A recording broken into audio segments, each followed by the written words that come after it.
রাস্তা দিনার কাগজ কি রাস্তা দেয় খাতায় মা থাকে? তাইলে আমার কথা শোনো, রাগ ধইরা রাখলে নিজেরই ক্ষতি হয়। মন খারাপ থাকলে ভাতের স্বাদও থাকে না, ঘুমও আসে না। হ্যাঁ, ঠিকই বলেছিস। এবার তো আরো বেশি উঠলো। নিতাই, তোমার হাতও খারাপ না দেখছি। সকাল থেকে এখানে বসা বসা শুধু দীর্ঘশ্বাস ফেলতেছো। চিন্তা কইরা কি পানি নামবে? পানি নামলে আবার চাষ হবে। এত ভাবলে তো শরীর টিকবে না। ভাববো না তো কি করবো পদ্মা? তুমি তো জানোই এবার আমন ধানের আশায় বইসাছিলাম, সব বোনাস হইয়া গেল। গত বছরও ভালো ফলন হয় নাই। এবার ভাবছিলাম একটু ঘুইরা দাঁড়াবো, কিন্তু বন্যায় সব ভাসাইয়া নিয়ে গেল। এখন সংসার কেমনে চলবে সেই চিন্তায় রাতে ঘুম হয় নাই। শোনো, শুধু ধানটা নষ্ট হয় নাই, তোমার মনটাও নষ্ট হইয়া যাইতেছে। এইটা কইরা লাভ কি? আমাদের ঘরে চাল আছে, ডাল আছে, শুকনা মরিচ আছে। 2 সপ্তাহ তো কষ্ট ছাড়াই চলে যাবে। তার মধ্যে কিছু না কিছু একটা রাস্তা বাইর হইবেই। রাস্তা দিনার কাগজ কি রাস্তা দেয় খাতায় মা থাকে? বীজের দাম বাকি, সারও বাকি, কামলার টাকাও শোধ করা হয় নাই। মানুষজন কিছু কয় না ঠিকই, কিন্তু আমার নিজের বুকের ভেতর আগুন জ্বলে। তুমি সব কিছু একসাথে মাথায় নিয়ে বসো না তো।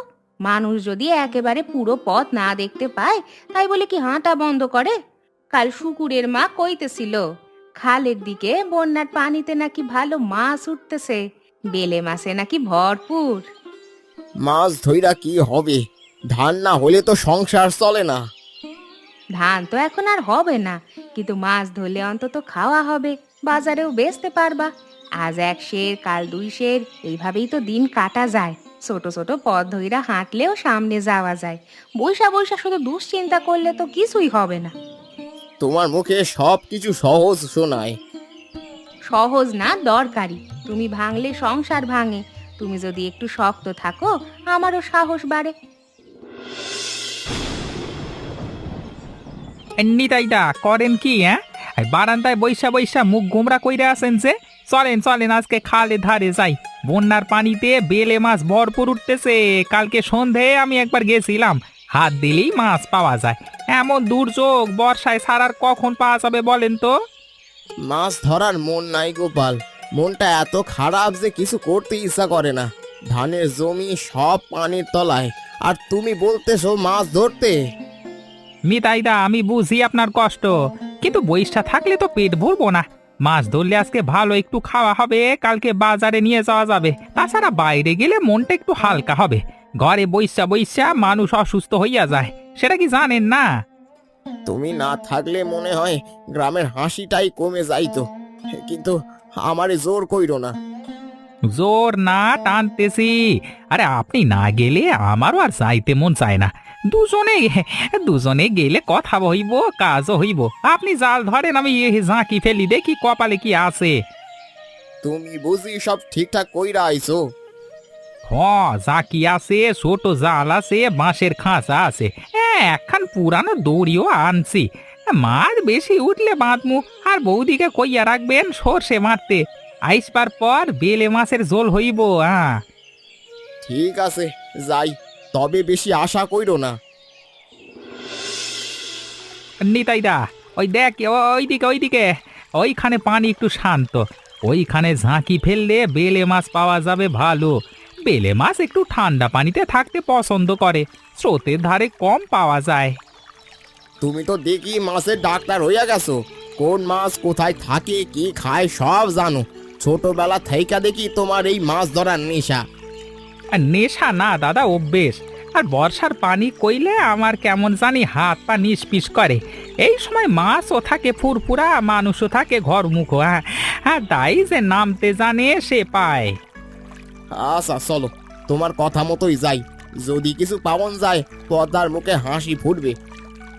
এইবার ঝাঁকি ফেলিতেছি, আপনি জালটারে ওই জোপটার মুখে ধরেন। বেলে মাছ ডরাইলে সোজা ওইখানেই ঢোকে। আরে সত্যি তো? প্রথম টানি কয়টা উঠলো দেখো। ছোট ঠিকই, কিন্তু একেবারে টলটলে মাছ। বলেছিলাম না, আরেকটু এগিয়ে যান, ওই জোপটার কাছে আরো পাইবেন।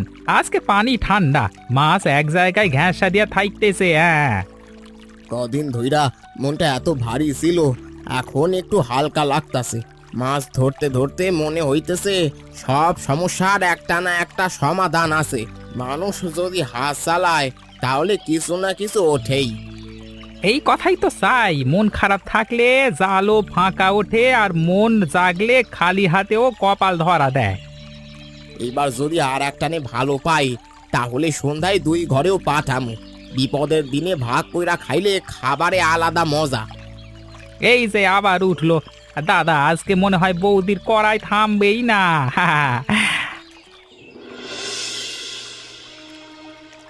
নিতাই, এই অংশে মাছ ধরবার আগে গ্রামের সবাইকে খবর দেওয়া উচিত ছিল। এইটা তো তোর একার খাল না, গ্রামের সবার জায়গা। মোড়ল হিসেবে আমাকে একটু জানালে ভালো হতো। আমি সবাইকে ডেকে একটা নিয়ম করে দিতাম। মোড়লদা, পানির মাছ তো সবারই। বন্যায় পানিতে যে মাছ আছে সেটাতেই তো কারো বাপের সম্পত্তি না। যে আগে আসবে সে ধরবে, এটাই তো চিরকালের নিয়ম। চিরকালের নিয়ম বলতে কিছু নাই। গ্রামের নিয়ম মানতে হয়, শৃঙ্খলা রাখতে হয়। সবাই যদি নিজের মতো করে চলে তাহলে গ্রামে শান্তি থাকে না। আমি কি তোমাকে মাছ ধরতে মানা করেছি? আমি শুধু বলেছি আগে সবারে জানাও, তারপরে ধরো। মোড়লদা, আমি সারা জীবন নিয়ম মানছি, কিন্তু আজকে আমার ধানের জমি পানির তলায়, সংসারে টানাটানি, তাই একটু মাছ ধরতে আসছি। এইটুকুতেই যদি বাধা দেন তাহলে কই যাব আমি? মোড়ল কাকু, আমরা ভাবি নাই ব্যাপারটা এরকম হইব। সকালে দাদা মন খারাপ কইরা আসিল, তাই একটু নিয়ে আইছি। যদি কষ্টের কিছু হইয়া থাকে সেটা ইচ্ছা কইরা করি নাই। বাধা না নিতাই, আমি চাই কেউ যেন বাদ না পড়ে। পরে যদি কেউ কয় মোড়ল ছিল কিছু জানালো না, তখন কি জবাব দেব? সব জবাব কি একদিনে দিতে হয়? এই মাছটা কি আমি লুকাইয়া নিয়ে যাইতেছিলাম? খালের ধারে তো সবাই দেখতেছে। তোমার কথায় আগুন আছে আজকে। আমি বেশি কিছু করতেছি না, তবে মনে রেখো গ্রামের জিনিস গ্রামের মতো করেই চালাতে হবে, ঠিক আছে? মনে রাখমু। চল উঠি। কিরে গোপাল, মুখটা শুকসানো কেন? মাছ কি ধরতে পারলি না, নাকি অন্য কোনো কাণ্ড হইছে? ঠাকুমা, মাছ তো ধরলাম ভালোই, কিন্তু মোড়ল কাকু আইসা নিতাইদারে এমন ভাবে কইলেন যেন আমরা চুরি করিতেছি। নিতাইদা এমনিতেই ধানের ক্ষেতের ক্ষতিতে ভাঙা, তার উপর এই কথা শুই না আরো মন খারাপ কইরা ফেললো। হরেনের স্বভাবটা তো জানোসই, মানুষটা খারাপ না, কিন্তু কথা বলতে জানে না। মোড়লগিরি করতে গিয়া মাঝে মাঝে এমন শক্ত কথা কয়, মানুষের মন ভাঙে। আমি বুঝি ঠাকুমা, কিন্তু মানুষে যখন কষ্টে থাকে তখন একটু নরম কইরা বললেই তো হয়। নিতাইদা সোজা মানুষ, মাথা নিচু কইরা চলে না। বন্যার পানি যেমন বাড়ে, মানুষের মনও তেমনি বাড়তে হয়। পানি যদি সরু নালা দিয়া বাইর হইতে না পারে তাইলে বাঁধ ভাঙে। মনের কথাও যদি নরম গলায় কইতে না পারো তাইলে সম্পর্ক ভাঙে। ঠাকুমা, তোমার কথা শুনলে মনে হয় তুমি সব বোঝো, কিন্তু নিতাইদারে কে বোঝাবে? উনি তো রাগ কইরা বাড়ি গেছেন। সময় দে বাবা, সময় দে। রাগ হইল আগুনের মতো, জ্বলে ওঠে, কিন্তু জ্বালানি না পাইলে নিভাও যায়। তুই শুধু পাশে থাক, মানুষের মন জোর কইরা টানতে নাই, পাশে থাকলেই সে বোঝে। হরেন কাকুরে কিছু কইবা? কইব, তবে শাসন কইরা না, বুঝাইয়া কইব। বড় মানুষেরে কড়া কইরা বললে উল্টো শক্ত হইয়া যায়, নরমে বললে গলে। তাহলে আশা আইছে। আশা থাকলেই তো গ্রাম টিকে থাকে রে। আজ মন খারাপ, কাল একসাথে ভাত খাইবো, এইভাবে মাইস মাইসেরে ধরে রাখে।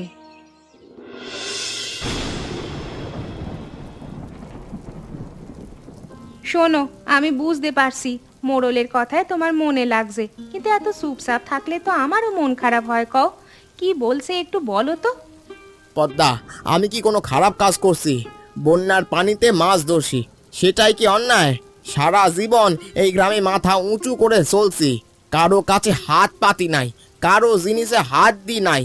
আর মোড়ল এমন ভাবে কইলো যেন আমি গ্রামের নিয়ম ভাঙছি, সবার সামনে আমারে ছোট করলো। তুমি ছোট হওনি, তোমার কাজ ঠিকই ছিল, কিন্তু মানুষের কথা সবসময় মনেতে রাখলে মন ভারী হয়। মোড়ল হয়তো অন্যরকম বুঝাইতে চাইছিল, কিন্তু মুখ দিয়া ঠিক মতো বাইর হয় নাই। তুমি তো জানো উনি মানুষ হিসাবে খারাপ নন। জানি, কিন্তু তাই বইলা কি সবার সামনে এভাবে কইটা হয়? আমার তো ইজ্জত আছে। মাছ ধরতে গিয়া যদি মনে হয় আমি দোষী, তাহলে ওই মাছও আর ভালো লাগে না। ইজ্জত তো তোমার আছেই, একটা কথা ইজ্জত চলে যায় না। মানুষ তোমারে চেনে তোমার কাজ দিয়া চেনে, তোমার ব্যবহার দিয়া চেনে। আজকে কষ্ট পাইছো তো, তাই কথাটা বেশি বিনতেছে। তুমি সব সময় মাঝের রাস্তা দেখো, এজন্যই বোধ হয় সংসারটা টিকাইছো। আমি পারি না, মনে লাগে তো লাগে। তাইলে আমার কথা শোনো, রাগ ধইরা রাখলে নিজেরই ক্ষতি হয়। মন খারাপ থাকলে ভাতের স্বাদও থাকে না, ঘুমও আসে না। চলো, মাছ ভাজা দিচ্ছি, খাও। কাল নতুন দিন, নতুন করে ভাবো। খাইতে ইচ্ছা করে না। ইচ্ছা না করলেও 2 লোকমা খাইতে হয়, খালি পেটে অভিমান আরো বেড়ে যায়। তুমি খাও, তারপর চাইলে কিছু কইবা না, আমি আর জোর করব না।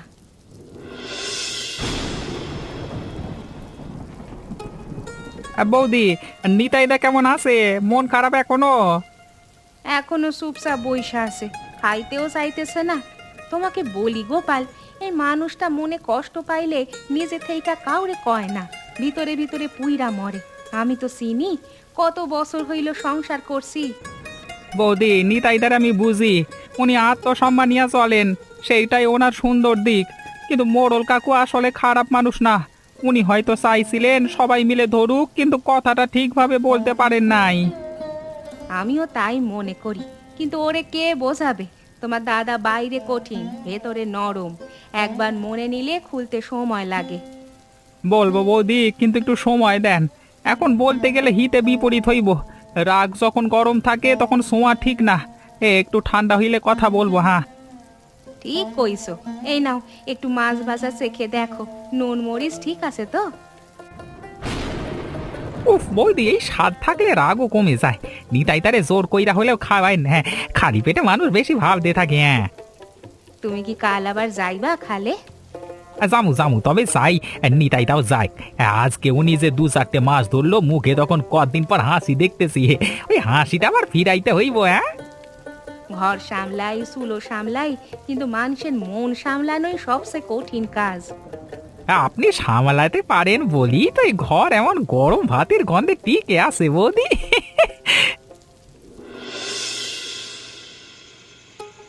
ঠাকুমা, সবজির জমি তো গেছেই, কিন্তু আজকে নিতাইরে যা বলছি সেটা নিয়ে মনটা খারাপ।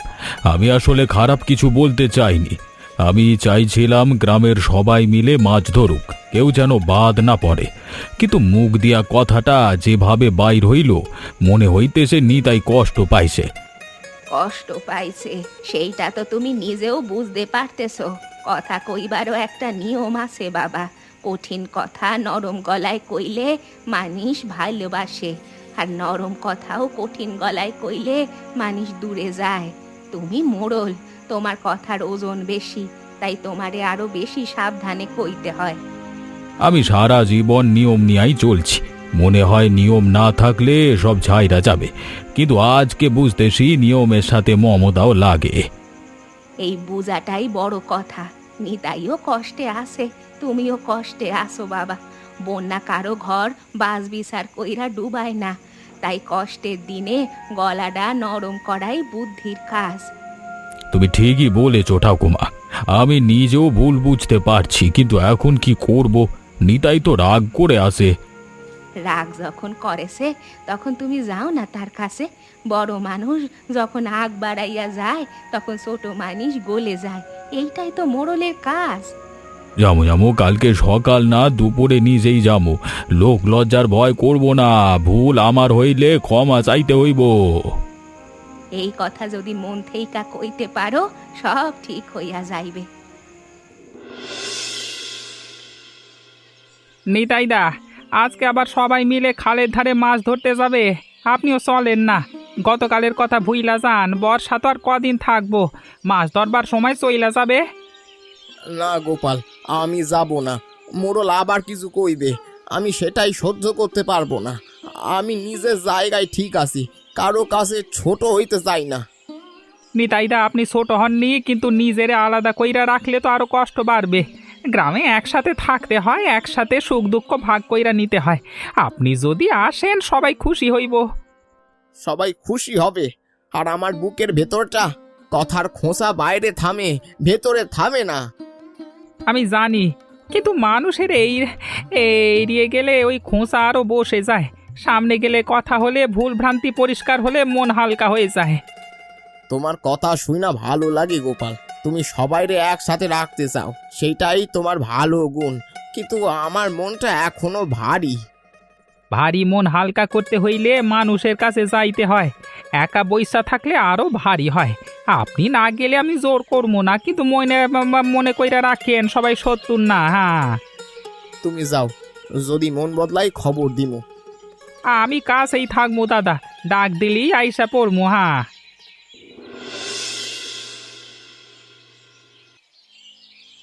নিতাই, আমি তোমার কাছে এসেছি। কালকে আমার কথায় যদি তোমার মনে কষ্ট লেগে থাকে তাহলে ক্ষমা করে দাও বাবা। আমি সত্যি খারাপ কিছু বলতে চাই না। আমি শুধু চাইছিলাম গ্রামের সবাই মিলে মাছ ধরুক, কেউ যেন বঞ্চিত না হয়। কথাটা কিন্তু ভালোভাবে বলতে পারিনি, সেটা আমার ভুল।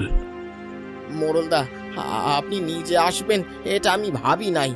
আপনি তো গ্রামের বড় মানুষ, আপনার তো ক্ষমা চাওনের উচিত না আমার কাছে। বড় ছোট বলে কিছু হয় না নিতাই, ভুল যে করে সে ক্ষমা চাইবে, এটাই মানুষের ধর্ম। আমিও বন্যায় সবজি জমি হারিয়েছি, আমারও কষ্ট আছে, কিন্তু কষ্টের সময়ে মানুষে মানুষে দূরত্ব থাকলে চলে না। আমি কষ্ট পাইছিলাম মোড়লদা, মনে হয়েছিল আপনি আমারে বুঝলেন না। আমি তো লুকায়া কিছু করি নাই। এখানেই আমার ভুল। তোমাকে আলাদা করে ডেকে বললে ভালো হতো, সবার সামনে বলা ঠিক হয়নি, ওটা ভাবতেই রাতটা ভালো কাটে না। মোড়লদা, আমিও বেশি ভাবছি, আপনার কথায় রাগ কইরা নিজেও কষ্ট পাইছি বেশি। তাহলে এই রাগটা এখানে শেষ, কাল না আজই চলেন একসাথে খালের দিকটা দেখি। আজকে দেরি হয়ে যাবে, কালকে সকালে সবাইকে নিয়ে যাই, তুমি দেখবে কোন ধারে বেলে মাছ বেশি। নিতাই, তুমি ওদিকটায় জাল ফেলো, আমি এই দিকটায় দেখি। গোপাল বলছিল এই ঝোপের ধারে বেলে মাছ বেশি থাকে। তুমি তো গতকালও ধরেছিলে, তুমিই ভালো জানবে। হ্যাঁ মোড়লদা, ওইদিকে ভালো পাওন যায়। আপনি জাকিটা ধরেন, আমি জাল চড়াই, দুইজনে মিলে করলে বেশি পাওন যাবে। এই কথা। তাহলে আজকে দেখি কার ভাগ্যে কত ওঠে। তবে একটা কথা, যে বেশি ধরবে সে কিন্তু কম ধরা মানুষরে একটু দেবে, তাহলেই জমবে। ঠিক কথা বলেছিস, আজকে যে যা ধরবে ভাগ করে নেবে, কারোর ঘরে যেন এই কড়াই ফাঁকা না থাকে। মোড়লদা, ওইখানে আরেকবার ফেলেন, নিচটা একটু নরম, বেলে মাছ ওইখানে গা লুকায়। দেখেন দেখেন, এই দিকটায় পানি নড়তেছে, আমি নামতেছি, আপনারা জাল টানেন ধীরে ধীরে। আরে সত্যি তো উঠেছে, এই কটা টানি। গোপাল, তুই ঠিকই ধরেছিস। আপনার সাথে মিল কইরা কাজ করলে হাতও জোর পায়, একা একা করলে এত পাওয়া যাইতো না। আমি তো কইছিলাম বর্ষার পানি মিথ্যে কয় না, চোখ রাখতে জানলে মাছ নিজেই খবর দেয়। হ্যাঁ, ঠিকই বলেছিস, এবার তো আরো বেশি উঠলো। নিতাই, তোমার হাতও খারাপ না দেখছি। সত্যি কথা মোড়লদা, একা চলতে গেলে হাঁটু ভাঙে, কিন্তু সবাই মিলে চললে পাহাড়ও ডেঙানো যায়। দেখো নিতাই, সবাই মিলে করলে কত বেশি হয়। গ্রামের শক্তি তো এখানেই, সবাই মিলে কাজ করলে কোনো বিপদ থাকে না। পদ্মা, তোর হাতের রান্না খাইয়া মনে হয় স্বর্গে আর কি থাকতে পারে। সর্ষে দিয়া বেলে মাছ, এইটা তো বর্ষার সবচেয়ে বড় উপহার। ঠাকমা, রান্না তো আমি করছি, কিন্তু আসল কৃতিত্ব তো গোপালের আর আপনার। গোপাল না টানলে নিতাই ঘর থেকে বাইর হইতো না, আর আপনি না বলেন মোড়ল কাকু ক্ষমা চাইতে আসতো না। আপনারা সবাই মিলে একটা সুন্দর কাজ করছেন। বন্যার পানি ঘর ভাসায়, কিন্তু মন যদি ভালো থাকে সংসার ভাসে না। মানসে মানসে ভালোবাসা থাকলে, শ্রদ্ধা থাকলে কোনো বিপদই শেষ কথা নয়। ঝোলটা একটু চেখে দেখো, সর্ষে বেশি হয়েছে নাকি ঠিক আছে। একেবারে মাপ মতো, জালের পরিমাণও ঠিকঠাক। নিতাই, 2 থালা ভাত খাইবো আজ। দেখো আবার নিয়মের কথা, তবে আজকের নিয়মে কারো আপত্তি নাই। এই হাসিটাই রাইখা দে মা, ঘরের সুখ বড় বড় জিনিসে না, এই রকম ছোট্ট মিল মহব্বতেই। নিতাই, তোমার বউয়ের হাতের মাছের ঝোল খেয়ে মনে হচ্ছে বন্যাটা মন্দের ভালো হয়েছে। এত ভালো খাওয়া অনেকদিন পর খেলাম। আর কি বলবো, আজকের পর থেকে আমি কথা বলবার আগে 2বার ভাববো। মোড়লদা, আপনি এত কথা বলবেন না। আপনি গ্রামের জন্য ভাবেন, সেইটা তো আমরা সবাই জানি। ভুল তো সবারই হয়, কিন্তু ভুল বুঝা ফিরে আসা, এটাই আসল বড় লোকের কাজ। আপনারা 2জন যদি এইভাবেই থাকেন তাইলে এই গ্রামের অর্ধেক শান্তি ফিরে আসে। পুরুষ মানুষ কষ্ট লুকায়া রাখে, আবার কথাও কম কয়, তাই মাঝে মাঝে ভুল বোঝাবুঝি বাড়ে। আমি কিন্তু সাক্ষী, দুজনের মনই ভালো। একজন বেশি নিয়ম মানে আর একজন বেশি মান রাখে। 2টা একসাথে থাকলে গ্রামটা সুন্দর হয়। ওই যে গোপাল আবার বড়দের মিটমাট করে নিজের ভাগে বেশি মাছ খাচ্ছে। আরে কাকু, আমি না থাকলে আজকের এই থালা ভরতো কেটা? আমারই অন্তত আর এক টুকরো ভাজা দেন। দে মা, ওরে আরেকটা দে। এই ছেলেটার হাসি না থাকলে বর্ষার দিনও কেমন ফ্যাকাশে লাগে। আর আপনি দুপুরে না আইলে এই অভিমানও কাটতো না মোড়লদা। আমারও শিক্ষা হয়েছে, মানুষের নিয়ম শেখাতে গিয়ে যদি তার মনটাই ভাঙি, তাহলে ওই নিয়মের দাম কি? আগে মন, তারপর কথা। দেখো বাবারা, অভিমান জমলে দূরত্ব বাড়ে, আর একটুখানি ক্ষমা চাইলে বর্ষার মেঘের মতো মনটাও হালকা হইয়া যায়। আমি 70 বছর বাঁচছি, এইটুকু শিখছি, মানুষের সাথে মানুষের বন্ধন পৃথিবীর সবচেয়ে দামি জিনিস। ধান যায়, ফসল যায়, বন্যা আসে, বন্যা যায়, কিন্তু মানুষের যদি মানুষের পাশে না থাকে, তাইলে সব কিছু আবার নতুন কইরা শুরু করা যায়। কাল যদি পানি আরেকটু নামে, আমি জমিটা গিয়া দেখি। যা নষ্ট হইছে হইছে, আবার নতুন কইরা ভাবতে হইব। আমি তোমার সাথে যাব। আমার জমিও দেখি, একসাথে গেলে মনও শক্ত থাকবে। আর ফেরার পথে খালের ধারে একবার যাবো, কে জানে আবার 2-4টে বেলে মাছ মিললেও মিলতে পারে। এই কথা রাইখা দাও, জীবন রে টিকাইয়া রাখে ভাত না, শুধু ফসল না, মানুষের পাশে মানুষের থাকাটাই আসল ভরসা। অভিমান জমলে দূরত্ব বাড়ে, আর একটুখানি ক্ষমা চাইলে বর্ষার মেঘের মতো মনটাও হালকা হইয়া যায়।